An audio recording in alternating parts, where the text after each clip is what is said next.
भारत के राष्ट्रीय गीत वंदे मातरम पर संसद में जोरदार बहस के बाद सियासत जोर पकड़ गई है। प्रधानमंत्री नरेंद्र मोदी ने कांग्रेस पर गंभीर आरोप लगाया कि उसने वंदे मातरम के टुकड़े किए और मुस्लिम लीग के दबाव में राष्ट्रगीत को उपेक्षित किया। इसी बीच केंद्रीय गृह मंत्री अमित शाह ने उन नेताओं की सूची जारी की है जिन्होंने या तो वंदे मातरम गाने से इनकार किया या राष्ट्रगीत के समय सही आचरण नहीं अपनाया। इस सूची में मध्य प्रदेश कांग्रेस विधायक आरिफ मसूद का नाम भी शामिल होने से विवाद और तेज हो गया है। बीजेपी ने इसे तुष्टीकरण की नीति करार दिया, तो वहीं विधायक आरिफ मसूद ने सफाई दी। उन्होंने कहा कि मैंने वंदे मातरम का विरोध नहीं किया था, बस गा नहीं पाऊंगा। उन्होंने बीजेपी पर पलटवार करते हुए कहा, बीजेपी को वंदे मातरम पर बोलने का हक नहीं, क्योंकि उन्होंने आजादी की लड़ाई ही नहीं लड़ी। गृह मंत्री अमित शाह की दी गई लिस्ट के नाम: 8 दिसंबर 2025 इमरान मसूद कांग्रेस, वंदे मातरम गाने से इनकार, धार्मिक आस्था का हवाला। 8 दिसंबर 2025 आगा सैयद मेहदी नेशनल कॉन्फ्रेंस, संसद में राष्ट्रगीत गाने से इनकार। 2019 शफीकुर रहमान बर्क सपा, लोकसभा शपथ के दौरान वंदे मातरम न गाने की बात। 2025 जियाउर रहमान बर्क सपा, दादा के रुख का समर्थन, राष्ट्रगीत न गाने की बात। 2018 कांग्रेस रैली, केवल एक छंद गाया, राहुल गांधी के आने का इंतजार बताया। 2019 आरिफ मसूद कांग्रेस एमपी, धार्मिक कारणों से वंदे मातरम गाने से इनकार। 2022 सिद्धारमैया कांग्रेस, संविधान दिवस पर कार्यकर्ताओं को वंदे मातरम न गाने को कहा। 2025 समाजवादी पार्टी महाराष्ट्र, स्कूलों में वंदे मातरम अनिवार्यता हटाने की मांग।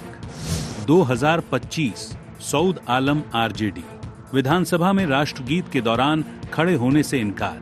ने विरोध नहीं किया, मैंने कहा कि मैं इसको नहीं गा पाऊंगा, तो गलत क्या कहा? वो वंदे मातरम की बात कर रहे हैं जो आजादी की लड़ाई में थे ही नहीं, न तिरंगा हाथ में था, न वंदे मातरम इनके मुंह पे था। ये तो अंग्रेजों की गुलामी कर रहे थे, तो इतिहास है इनका माफी मांग रहे थे। हम लोग तिरंगा हाथ में लिए थे, हमारे पूर्वज हाथ में लिए थे, हम लोग गोलियां खा रहे थे, तो इनको तो अधिकार भी नहीं है इस बात पे बात करने का। वहीं सूची सामने आते ही बीजेपी ने कांग्रेस पर सीधा वार किया। बीजेपी प्रदेश मीडिया प्रभारी आशीष अग्रवाल ने कहा कि विपक्ष की समस्या भारत से नहीं, भारत की आत्मा वंदे मातरम से है। ये सूची बताती है कि कांग्रेस और उसके सहयोगियों के लिए वोट बैंक पहले है और राष्ट्रभक्ति बाद में। वंदे मातरम से दूरी तुष्टीकरण की राजनीति है। दुखद और निंदनीय है कि कांग्रेस के नेता अब अपनी मातृभूमि के सम्मान से किनारा कर रहे हैं। वंदे मातरम क्या है? अपनी मातृभूमि का नमन। और जिसको इससे आपत्ति है वो कम से कम इस देश का और इस देश की जनता का प्रतिनिधि तो कभी नहीं बनना चाहिए। ये जो तुष्टीकरण की राजनीति है, वोट बैंक की राजनीति है, वही कांग्रेस को रसातल पे ले जा रही है और अब वो भारत और भारतीयता के अपमान की तरफ और आगे बढ़ा रही है। बहरहाल वंदे मातरम पर संसद में शुरू हुई बहस अब सड़क पर सियासी युद्ध बन चुकी है। एक ओर बीजेपी इसे राष्ट्रभक्ति बनाम तुष्टीकरण का मुद्दा बता रही है, तो दूसरी ओर कांग्रेस इसे ध्रुवीकरण और ध्यान भटकाने की राजनीति कह रही है। ऐसे में अब देखने वाली बात ये होगी कि संसद से शुरू हुआ ये विवाद सियासत की जमीन पर कितना असर दिखाता है। Bureau report IND24।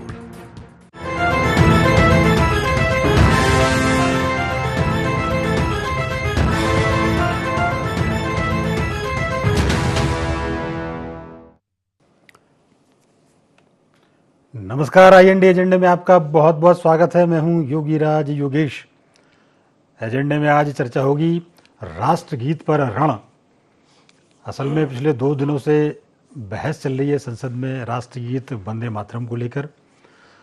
इस गीत के 150 वर्ष पूरे हुए और ये एक वो गीत है, किसी को बताने की तो आवश्यकता नहीं है, लेकिन ये वो उद्घोष था, वो जय घोष था जो देश के स्वाभिमान और सम्मान का प्रतीक है। एक ऐसा गीत जिसने अंग्रेजों की नींव हिला के रख दी, अंग्रेज जिससे थरथर कांपने लग गए। एकमात्र गीत जिसपे अंग्रेज जो कोई गा देता था उसको सजा, जेल में डालो, डंडे मारो, कोड़े मारो, इस तरीके के अत्याचार अंग्रेजों ने किए, केवल एक गीत की पंक्तियों से डरकर। तो आप अंदाज लगा लीजिए कि ये कितना ताकतवर गीत था। क्योंकि ये देश के सम्मान, देश के स्वाभिमान का गीत था और इसलिए अंग्रेजों को इस गीत से नफरत हो गई थी।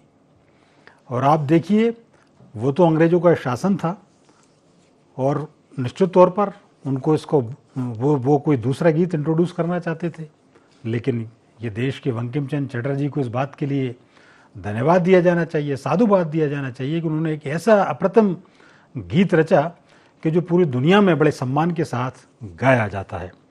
और आप देख लीजिए, अंग्रेजों को इस गीत से दिक्कत हो सकती है, लेकिन आज भी कुछ लोग ऐसे हैं जिनको इस गीत से दिक्कत है।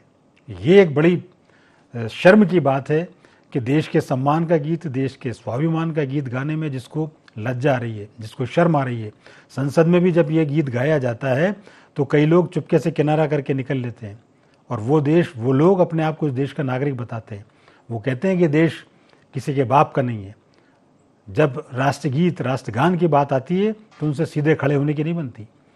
ये निश्चित तौर पर ऐसे लोगों की ये देश पहचान कर चुका है और ये संसद को इस बात के लिए भी बधाई दी जानी चाहिए कि 150 वर्ष होने के उपलक्ष्य में इस गीत के एक बड़ी डिबेट हुई, राष्ट्रीय फलक पर यह डिबेट हुई। बहुत सारे लोगों ने इस चर्चा में भाग लिया और बहुत सारे कुछ अनछुए पहलू इस गीत के वो इस चर्चा के माध्यम से बाहर आए। नई पीढ़ी को लगा कि वास्तव में ये गीत तो जन जन का गीत है और जन जन के गीत इसको बनाया जाना चाहिए और हर सभा, देश को लेकर राष्ट्रव्यापी कोई भी सभा, उसमें ये गीत गाया ही जाना चाहिए। बहरहाल, अब चूंकि संसद में बहस हुई, उसमें गृहमंत्री अमित शाह ने कई नाम ऐसे उजागर कर दिए कि जो लोग नेतागिरी तो करते हैं इस देश की, खाते इस देश की, लेकिन जैसे ही वंदे मातरम गाने की बात आती है तो वो दाएं बाएं झांकने लगते हैं। कोई किसी को अपना धर्म खतरे में नजर आता है, किसी को अपना वोट बैंक खतरे में नजर आता है। मतलब देश से ऊपर है इनका धर्म, वोट बैंक। ये भी शर्म की बात है। खैर, चर्चा इसी राष्ट्रगीत के रण पर आज हम भी करेंगे। चर्चा शुरू करने से पहले आइए डाल लेते हैं आज के एजेंडा पॉइंट्स पर एक नजर। वंदे मातरम पर संसद में बहस के क्या है मायने? राष्ट्रगीत पर राजनीति कितनी जायज? आगामी चुनावों पर इसका कितना होगा असर? बीजेपी क्यों बता रही इसे तुष्टीकरण की राजनीति? तो ये थे एजेंडा पॉइंट्स। डिबेट ओपन करूं उसके पहले सभी मेहमानों से आपका परिचय करा दूं। मेरे साथ कांग्रेस के प्रवक्ता अवनीश बुंदेला जी हैं। अवनीश जी, प्रोग्राम में आपका बहुत बहुत स्वागत है। नमस्कार सर, नमस्कार। बीजेपी की तरफ से अपना पक्ष रखेंगे प्रवक्ता अजय सिंह यादव जी। अजय जी, प्रोग्राम में आपका भी बहुत बहुत स्वागत है। और वरिष्ठ पत्रकार कन्हैया लोधी जी हमारे साथ स्टूडियो में हैं। कन्हैया जी, प्रोग्राम में आपका भी बहुत बहुत स्वागत है। शुरुआत अवनीश जी आज आपसे। 2 दिनों से बड़ी अच्छी चर्चा संसद में हुई, आपने भी सुनी ही होगी और बहुत सारे फैक्ट्स इस दौरान निकल के आए। कई हम लोगों की भी जानकारी बढ़ी, ज्ञानवर्धन हुआ और एक ऐसा गीत जिसने इतिहास रच दिया, जिसने देश को दुनिया में सम्मान दिलाया, जिसको गाने में देश के लोग गर्व महसूस करते हैं, उस पर उसकी 150वीं जयंती पर 150वीं साल पहले लिखा गया, उस पर आज एक बड़ी डिबेट संसद में हुई। संसद, इसके लिए बधाई की बात है। अवनीश जी, एक तो ये जानना चाह रहा हूँ इस गीत को लेकर आपकी भावनाएं क्या हैं, और दूसरा जो लिस्ट जो जारी हुई है कि इस गीत को गाने में कुछ लोगों को तकलीफ हो जाती है, उस पर भी आप अपने विचार साझा कीजिए। सबसे पहले योगीराज जी, मैं स्पष्ट कर दूं, राष्ट्रगीत हो चाहे राष्ट्रगान हो, इसको गाने में किसी भी भारतीय को कोई तकलीफ नहीं होनी चाहिए। और जहां तक वंदे मातरम की बात है, देखिए 1875 में सबसे पहले लिखा गया बंकिम चंद्र जी के द्वारा। उसके बाद सबसे पहले इसको 1886 में रविन्द्रनाथ टैगोर की द्वारा गाया गया। और वो कहाँ गाया गया, मोदी जी ने ये नहीं बताया शायद आपको। सबसे पहले वो कांग्रेस के राष्ट्रीय अधिवेशन में गाया गया। मैं आपको बता दूं, 1886 में भी गाया गया, 1895 में भी गाया गया। और इसके अलावा आप देखें 1905 की बात करें तो 1905 में भी गाया गया। और जब असहयोग आंदोलन शुरू किया महात्मा गांधी जी ने 1921 में, तो सबसे पहले उसकी शुरुआत वंदे मातरम से हुई, योगीराज जी, ठीक है। और आप देखें जब 1942 में जब भारत छोड़ो आंदोलन पंडित नेहरू ने शुरुआत की, तो उसकी शुरुआत वंदे मातरम से हुई। और मैं आपको बता दूं, जब देश आजाद हो गया 1947 में, तो 4 अगस्त को पंडित नेहरू और सरदार वल्लभ भाई पटेल में पत्राचार हो रहा था, राजेंद्र प्रसाद जी में पत्राचार हो रहा था कि, और उसमें कहा गया था स्पष्ट तौर पर कि आजादी के जो कार्यक्रम की शुरुआत की जाए वो वंदे मातरम से शुरू की जाए। मतलब वंदे मातरम के बारे में कांग्रेस को सिखाने की आवश्यकता नहीं है। और जब देश आजाद हो गया तो 1955 की एक और बात बताऊं, मध्य प्रांत के मुख्यमंत्री ने, सरकार ने पूछा पंडित नेहरू से पत्र लिखकर, क्या किसी एक सरकारी कार्यक्रम में वंदे मातरम और जनगण मन दोनों गाए जा सकते हैं? तो पंडित नेहरू ने स्पष्ट निर्देश दिए, बिल्कुल गाए जा सकते हैं। शुरुआत आप वंदे मातरम से करिए और जब कार्यक्रम का समापन हो जाए तो जनगण मन से करिए। और मैं आपको बताऊं योगीराज जी, कांग्रेसियों को कम से कम आरएसएस वाले, भाजपा वाले वंदे मातरम के बारे में ना सीखा, क्योंकि इनने तो वंदे मातरम गाया नहीं। क्योंकि वंदे मातरम तो गाया उन्होंने जो देश की आजादी में शामिल थे, जिन्होंने अंग्रेजों से लोहा लिया। इनने कब वंदे मातरम गाया, हमें आप ये बताएं। ना इनने तिरंगे का सम्मान किया, ना इन्हें जनगण मन गाया, ना इन्हें वंदे मातरम गाया। हमारे पास साक्ष्य रिकॉर्ड हैं कि जो आरएसएस का जो हेडक्वार्टर है नागपुर का, वहां पर 1987 तक वंदे मातरम, जनगण मन, तिरंगा नहीं फहराएगा, ना ये दोनों गाए गए। और आज ये हमको सिखा रहे हैं। और इसके अलावा योगीराज जी, कितने शर्म की बात है कि देश का प्रधानमंत्री इंडिगो एयरलाइंस पर चर्चा नहीं करता है कि क्या कारण है कि एयरलाइंस कैंसिल हो रही, बेरोजगारी पर चर्चा नहीं करता है, पेट्रोल में एथेनॉल 20% मिलाने पर भी पेट्रोल 14 रुपए लीटर क्यों नहीं हुआ, जो कि खुद गडकरी ने कहा था, उस पर चर्चा नहीं करता। लोगों की गाड़ियों के इंजन सीज हो रहे हैं, चर्चा करता है, विवाद करवाता वंदे मातरम और जनगण मन, जो कि होना नहीं चाहिए।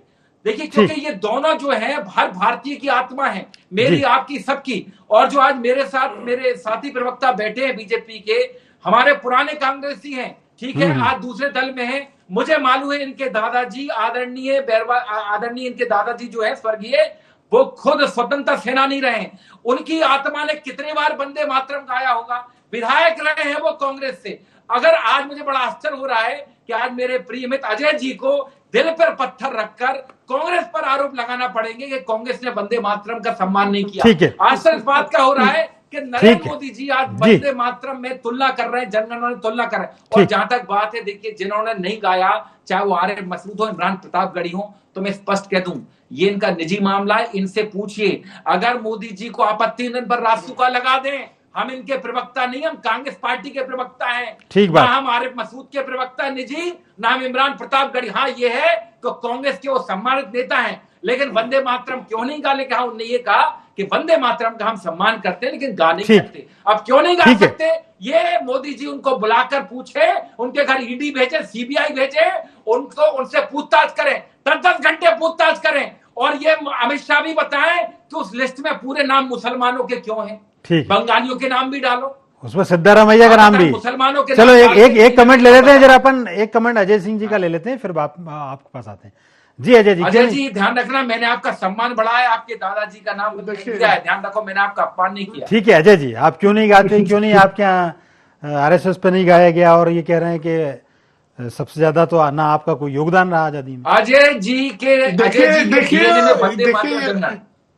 योगीराज जी, वंदे मातरम राष्ट्रीय गीत हमारे राष्ट्र का गौरव और देशभक्ति का प्रतीक है। और इसीलिए वंदे मातरम के 150 वर्ष पूरे होने पर सरकार द्वारा विशेष तौर पर पार्लियामेंट के दोनों सदनों में एक एक दिन की चर्चा केवल और केवल राष्ट्रगीत के सम्मान में की गई है। और ये स्वतंत्रता संग्राम में गाया जाने वाला एक ऐसा गीत था जिसकी वजह से हमारा स्वतंत्रता आंदोलन सफल भी हुआ, और ये स्वतंत्रता संग्राम सेनानियों को एक सम्मान है जिसके माध्यम से हम पार्लियामेंट में आज इस पे चर्चा कर रहे हैं। अब इसमें ये सवाल नहीं है कि कांग्रेस का या किसका क्या योगदान है, राष्ट्रगीत तो सभी का है, देश के 140 करोड़ सभी नागरिकों का राष्ट्रगीत है। अलग अलग नागरिकों के लिए अलग अलग राष्ट्रगीत तो नहीं हो सकता है ना, तो सभी के लिए सम्मान की भावनाएं होना चाहिए, सभी को राष्ट्रगीत को सम्मान देना चाहिए। अब ये विषय तब उठता है जब कांग्रेस के वर्तमान दौर का भी नेतृत्व में कुछ ऐसे नेता हैं जो राष्ट्रगीत का सम्मान नहीं करना चाहते हैं, जबकि राष्ट्रगीत में ऐसा कोई शब्द नहीं है जो किसी धर्म की भावनाओं को आहत करता हो, और किसी धार्मिक भावनाओं के खिलाफ किसी तरह की कोई शब्दावली राष्ट्रगीत में नहीं है। उसके बाद भी केवल एक राजनीतिक एजेंडे के लिए कुछ लोगों द्वारा राष्ट्रगीत का विरोध किया जाता है। उनमें मध्य प्रदेश के नेता आरिफ मसूद भी हैं, जो कि निंदनीय है। मैं तो कहता हूं कांग्रेस पार्टी को अपने नेताओं की हिदायत देना चाहिए कि पार्टी के अगले कार्यक्रम में सबसे आगे राष्ट्रगीत गाने के लिए उन्हें खड़ा किया जाए। तो ऐसे में कांग्रेस पार्टी ये कह के नहीं बच सकती है कि ये उनका व्यक्तिगत मामला है। अरे आपके नेता है, आप उन्हें टिकट देते हो, आप उन्हें विधानसभा पहुंचाते हो, सिद्धरमैया को मुख्यमंत्री बनाते हो, और वो व्यक्ति राष्ट्रगीत को ना माने, राष्ट्रगीत को सम्मान ना दे, तो ये कैसे व्यक्तिगत मामला हो सकता है? हम तो कहते हैं कि सभी को इस मामले में एक मत होना चाहिए। अन्य विषय भी हैं जिन्हें कांग्रेस पार्टी उठाती है, तो अन्य विषयों के समय वहां चर्चा होगी, लेकिन जब देश के सम्मान का पल होगा, 150 साल वंदे मातरम के आज हो रहे हैं, तो चर्चा आज होगी ना। अन्य विषयों पे आप चर्चा चाहेंगे, सरकार तब उन अन्य विषयों पे भी चर्चा उठाएगी, लेकिन राष्ट्रगीत के मामले पे राजनीति नहीं होना चाहिए। ये सभी के सम्मान और गौरव का विषय है। स्वतंत्रता का पहला आंदोलन 1857 में जब हमारे शहीदों ने कुर्बानी दी, उसके बाद बंकिम चंद्र चट्टोपाध्याय जी ने जिस तरह से 1875 में राष्ट्रगीत लिखा, इसका एक एक शब्द देश की भावनाओं को पिरोता है, देश के कोने कोने की भावनाओं को पिरोता है, और उसके बाद देश के राष्ट्रीय आंदोलन में इस गीत ने बड़ा योगदान दिया। तो आज सभी लोग इसको सम्मान दे रहे हैं, तो ऐसे लोगों को की व्यक्तिगत राय बांधकर छोड़ा नहीं जाना चाहिए। उन लोगों के ऊपर या तो कार्रवाई होना चाहिए या उन्हें भी राष्ट्रगीत का सम्मान करना चाहिए। ठीक बात। एक बार कन्हैया जी को भी इन करते हैं, उनके भी विचार जानते हैं। कन्हैया जी, इस पूरी डिबेट को लेकर 2 दिन से जो पूरे देश में हो रही है, राष्ट्रगीत को लेकर आप अपने जो भी आपका राष्ट्रगीत के सम्मान में 2 शब्द आपके भी। जी योगीराज जी, जैसा हम सभी जानते हैं कि 1875 में इसकी रचना हुई। तब ये मामला मतलब जो है ये वंदे मातरम जब लोगों के ध्यान में आया, जब ये आनंद मठ में 1882 को जो है पब्लिश हुआ, और उसके बाद में फिर और ये ज़्यादा चर्चा का विषय बना जब कांग्रेस का जो राष्ट्रीय अधिवेशन हुआ, जो उस समय की जो तत्कालिक जो कांग्रेस थी, उसने अपने राष्ट्रीय अधिवेशन में जब इस जो है वो वंदे मातरम का जब गायन किया शुभारंभ में, तो उस समय फिर ये इसको जो है वो चर्चा जो है वो बनी, और फिर ये बढ़ते बढ़ते बढ़ते बढ़ते ये जो है वो देश जो आज़ादी का जो आंदोलन है, उसमें ये देश की जो जनमानस है उसकी अभिव्यक्ति का जो सबसे बड़ा जो प्लेटफॉर्म, सबसे बड़ी जो अभिव्यक्ति का जो माध्यम बना, ये वंदे मातरम बना। और आप जानते हो, अब ये कोई कहने और बताने वाली बात नहीं है कि वंदे मातरम कहते कहते हुए हमारे नज़ारे सैकड़ों हजारों जो आज़ादी के जो बलिदानी हमारे जो नौजवान थे, उन्होंने अपनी पूरी जीवन की कुर्बानी दे दी। लेकिन विडंबना इसी बात की है कि शुरुआत में जब वंदे मातरम जो कांग्रेस का जो अधिवेशन होते थे, उस समय उनका मतलब जब अधिवेशन के समय वंदे मातरम का गायन उनके लिए सहज रूप से स्वीकार्य था, तो आज 150 सालों में आज ये स्थिति बन गई है कि कांग्रेस जो है इस मामले को लेकर के बैकफुट पे आ रही है, उसको सफाई देने की नौबत आ रही है, उनको क्लेरिफिकेशन देना पड़ रहा है। तो कांग्रेस को मतलब कांग्रेस से कहाँ ऐसी गलती हो रही है, या कहाँ पे ऐसी खामी हुई, क्या ऐसा कुछ किया, क्या उन्होंने किस तरह से मतलब जो इस वंदे मातरम का विरोध करने वाले या वंदे मातरम को स्वीकार नहीं करने वालों को किस तरह से उन्होंने प्रोटेक्ट किया कि आज कांग्रेस जो है वो कटघरे में खड़ी है और उनको ये सफाई देने के पड़ रहा है कि साहब वो हम तो मतलब वंदे मातरम के विरोधी नहीं है। यदि उनसे जुड़ा हुआ कोई व्यक्ति यदि वंदे मातरम को विरोध करता है तो आप बोले इंडिविजुअली उनसे जाकर के पूछिए। एक्चुअल में सहज रूप से मैं ये भी आप कोई कहने और बताने वाली बात नहीं है कि ये एक जो नहीं गाते हैं उनमें से बहुत सारे लोग हैं जो एक धर्म विशेष से जुड़े हुए लोग हैं, और उनका जो धर्म है वो कहीं ना कहीं राष्ट्र पे भारी पड़ जाता है। वो उनको इस बात की इजाजत नहीं देता कि वो किसी भी पब्लिक प्लेटफॉर्म क्या मतलब इंडिविजुअल रूप से, व्यक्तिगत रूप से भी, चाहे वो घर हो, चाहे आंगन हो, चाहे कहीं भी हो, वो वंदे मातरम का गायन नहीं कर सकते। राष्ट्र की वंदना उनके हिसाब से वो सिर्फ अपने भगवान या अल्लाह की ही वो पूजा और या मतलब याचना कर सकते हैं, उनका निवेदन कर सकते हैं, उसके अलावा और किसी का वंदना नहीं कर सकते। जबकि ये राष्ट्र तो मेरे ख्याल से जैसे हम लोग हैं, हम जिस अपने सनातन धर्म को जो मानने वाले जो लोग हैं, वो उनके लिए क्या होता है कि आज भी यदि किसी भी व्यक्ति से पूछोगे तो सबसे पहले वो कहता है कि साहब मेरे लिए जो है देश पहले है। जिस देश में आप रहते हो, जिस देश में आप रह करके अपने श्वास लेते हो, जिस देश का पानी पीते हो, जिस जमीन पे रहते हो, जो आपको मतलब पालन पोषण और ऊर्जित करता है, पल्लवित पोषित करता है, हम उसकी भी यदि वंदना करने के लिए हमको यदि गुरेज हो और हम उसको वंदना न करें और उसकी राह पे यदि धर्म आड़े आ जाए, तो मुझे लगता है कि हमको थोड़ा सा सोचने की जरूरत है। और मुझे लगता है कि कांग्रेस को भी अपनी इंटरनल डिबेट का हिस्सा बनाना चाहिए इसको, कि वो जो ऐसे उनसे जुड़े हुए जो लोग हैं, जो ज्यादातर एक वर्ग विशेष के जो लोग हैं जो उनसे जुड़े हुए हैं, कि क्या उनको सहज रूप से स्वीकार क्यों नहीं है। वो बात पे वही वाली बात आती है, धर्म वाली बात आती है। तो क्या धर्म जो है वो राष्ट्र से बड़ा कतई नहीं होना चाहिए। मुझे लगता है कि इंटरनल डिस्कशन का ये सब्जेक्ट होना चाहिए। नहीं, दूसरी बात ये कि राष्ट्र की जब बात आती है तो भारत में आप ये मान के चलते हैं कि हमारे फलाने साहब के सम्मान में हम ये नहीं गा सकते, हम केवल उसी की इबादत करते हैं। उसमें तो ये भी लिखा है कि आप अपनी पवित्र यात्राओं पर जाओगे तो आप सरकारी खर्च से नहीं जाओगे, आपको सारी यात्रा सरकारी खर्चे से चाहिए, राशन दाना पानी सरकार से चाहिए, संविधान में जो व्यवस्था की गई है उसको आप मानेंगे नहीं। तो ये जो अपने हिसाब से जो सेट कर देते हैं, धर्म की व्याख्या भी ये लोग गलत करते हैं।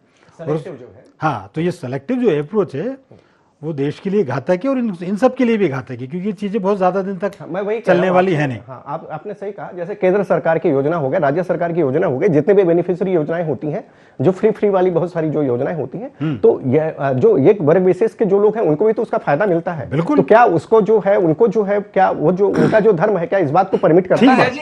जी, पूरा समय आप ले गए, एक सवाल आप सुन लो। सर, आपने बताया कि साहब इतने सम्मान का व्यक्त था, हमारे कांग्रेस के सम्मेलन में ये गाया जाता रहा, और सन पूरा आपने क्रोनोलॉजी बता दी, फलाने सन ढिन के सन।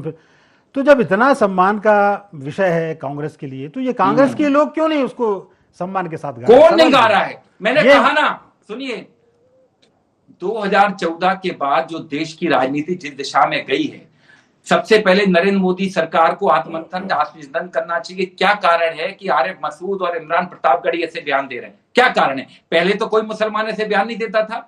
और सबसे बड़ी बात, एक और जानकारी देती हूं, शायद अपने कन्हैया लोधी जी को जानकारी नहीं होगी।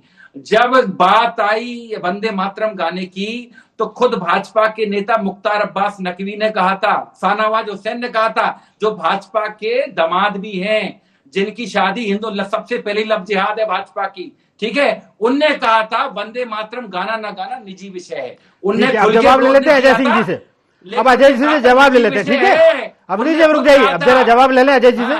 जी अजय जी, अजय जी जरा अवनीश जी के जो प्रश्नों का उनका भी जवाब दे दें, कुछ संशय उसको भी दूर करें।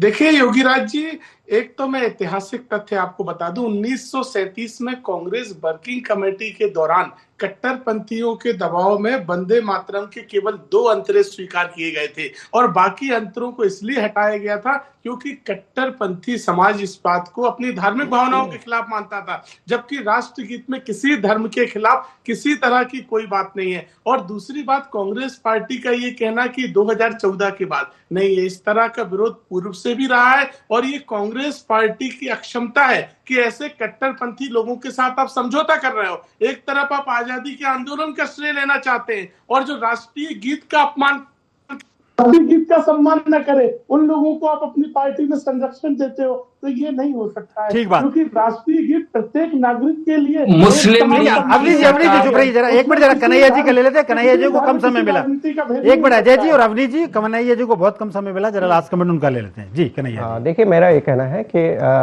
यदि जिस तरह से हम वंदे मातरम को लेकर के, जिस तरह से अवनीश जी ने ये वाली अपनी बातों को, मेरी बातों को लेकर के जो एग्रेशन दिखाया है, मुझे लगता है कि कांग्रेस को जो है आत्ममंथन करने की जरूरत है। और मुझे लगता है कि यदि इसी तरीके से यदि वो आगे बढ़ेंगे, है ना, तो उनसे लगता है कि यदि वंदे मातरम का विरोध करके या उसको लेकर के सॉफ्ट कॉर्नर लेकर के अपने देश में अपनी स्वीकार्यता बढ़ा सकते हैं, तो उनके ये विचार, उनको बहुत बहुत बधाई, उनको शुभकामनाएं। यदि इन्हीं विचारों के साथ में वो देश में अपनी स्वीकार्यता बढ़ा सकते हैं तो बहुत अच्छी बात है। वो इन्हीं विचारों को लेकर के देश की जनता के पास अपनी स्वीकार्यता बढ़ाएं, और देश और प्रदेश में जो है राज करें। वक्त अभी नहीं था, इस वार्ता को यही विराम देना पड़ेगा। आप तीनों का बहुत बहुत धन्यवाद, शुक्रिया। तो IND एजेंडा में फिलहाल इतना ही। आप हमारे साथ बने रहिए, जुड़े रहिए और देखते रहिए IND 24। नमस्कार।